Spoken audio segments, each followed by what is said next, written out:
Okay, go. Good morning, this is Phil Lippett in the newsroom at Channel 2 Organic News with a live special report.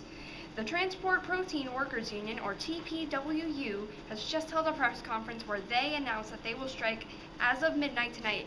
Negotiations between the TPWU and CEMTA have broken down and no new talks are scheduled at this time.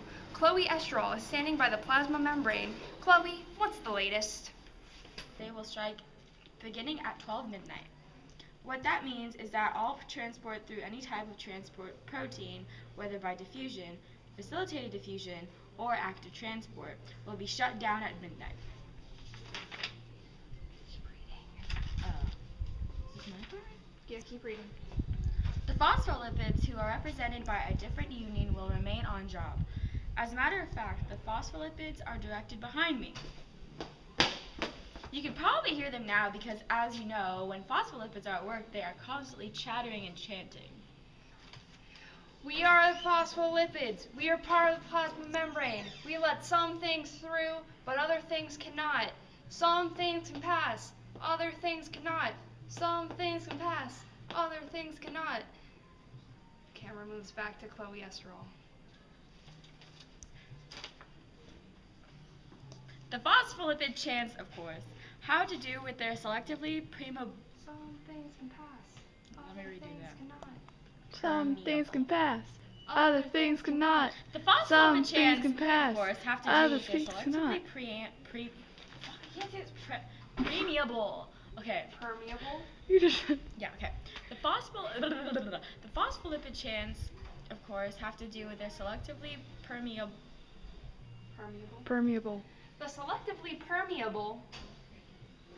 The phospholipid chants, of course, have to do with the selectively permeable capabilities. And as I've already stated, the phospholipids are expected to remain on the job in the event of strike by the TPWU.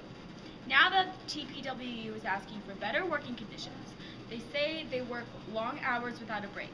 They say they have difficult jobs studying important molecules across the plasma membrane.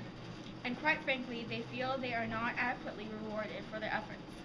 Some transport proteins have claimed that the phospholipids receive all the attention and enjoy much better benefits due to their sheer numbers. Earlier, I caught up with Polypeptide, president of the TPWU, and this is what she had to say. Dramatic effect a strike at the plasma membrane would have to the cell. We do, but given the extreme pressure we are under, we feel this action is warranted. Our transport proteins work hard, day and night, night and day. We are reliable, and we feel like we are taking care of business. We deserve better working conditions and a lot more respect for our dedication and our vital role in the membrane transport process. Okay. Phil, this morning I also spoke with some of the molecules that would be affected by the How will you be affected by the TPWU strike? Well, I use diffusion, but I'm small enough to cross the plasma membrane directly through the phospholipid bilayer, so I can get back and forth that way all right. My problem will be the aquaporins. If they shut down, I could be in trouble. Person. I have to ask. Huh? We just needed another person. Hello, would you like to get I can't do this. Okay. Hello, would you like to give our views, your opinion on the strike? Yes, hello, I am carbon dioxide. I enter and leave the cell by diffusion. I can pass directly through the lipid bilayer. It says off camera. What's the point of that if it's off camera? It means like I don't see you, but you're still talking. So will you not be affected by the strike? No. And you are?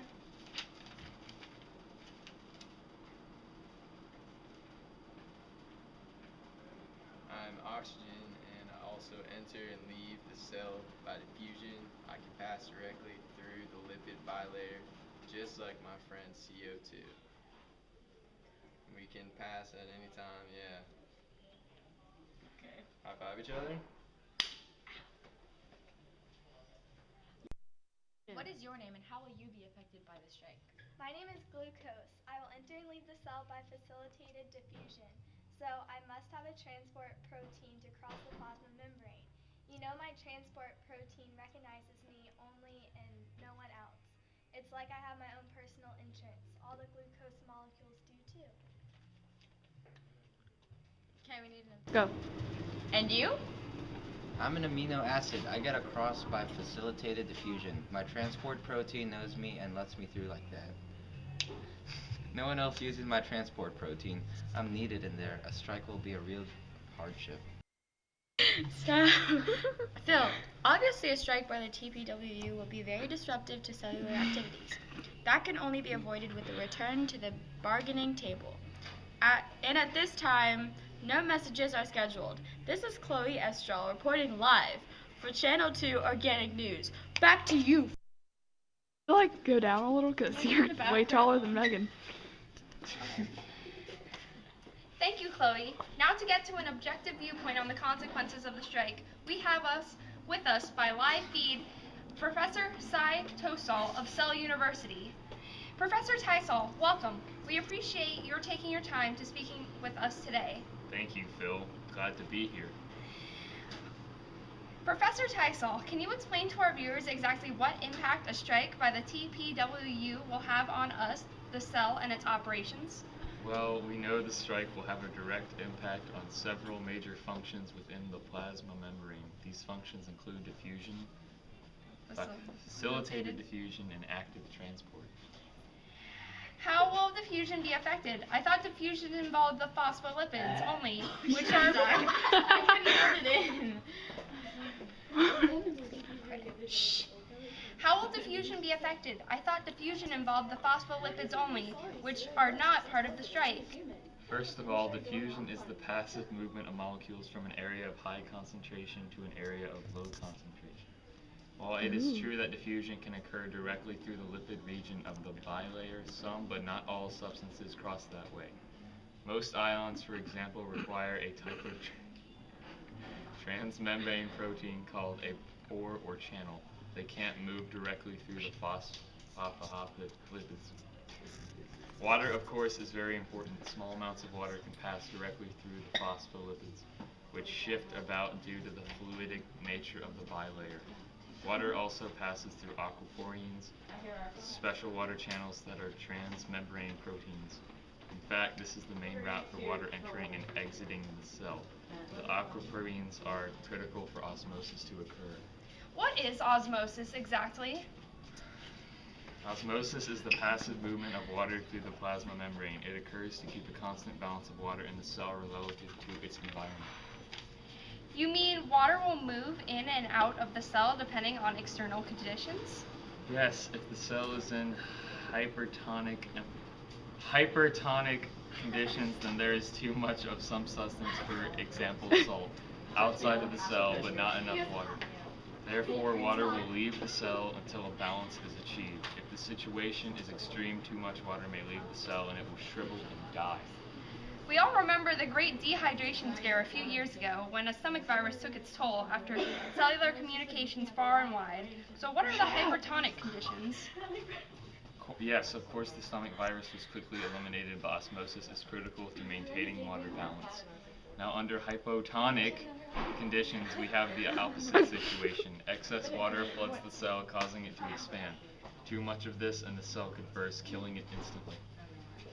Professor, the scenarios you are describing seem to mean dire consequences for the cell unless the strike is averted.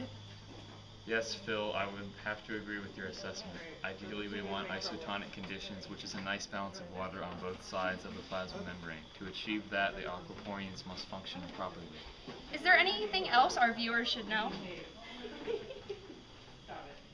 Well, if the strike does proceed, facilitated diffusion would be another lost service. What process does the facilitated diffusion entail?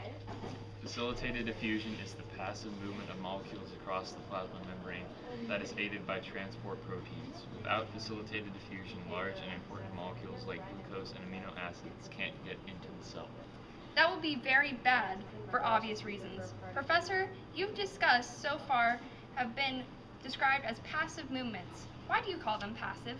Because they don't require energy. Diffusion, facilitated diffusion, and osmosis are all passive because the cell does not use energy to drive the process. Active transport, however, does require the cell to expend energy, usually in the form of ATP. Energy is needed whenever a substance must move uphill against the concentration gradient. That is to say, from an area of low concentration to an area of high concentration. And does active transport require the use of transport proteins? Yes, it does. So this is yet another function that would be lost during the strike. What kinds of molecules cross the plasma membrane by active transport? The sodium-potassium pump, for one, is a transport protein that needs ATP to run. That's a type of active transport that moves sodium and potassium ions across the plasma membrane. Regulation of sodium and potassium concentration is critical to the survival of the cell. Well, this has been very enlightening. It seems the cell could be in a great deal of trouble if the transport protein workers are on strike. Thank you for your time, Professor Tussel. You're very welcome, Phil. Glad I could help.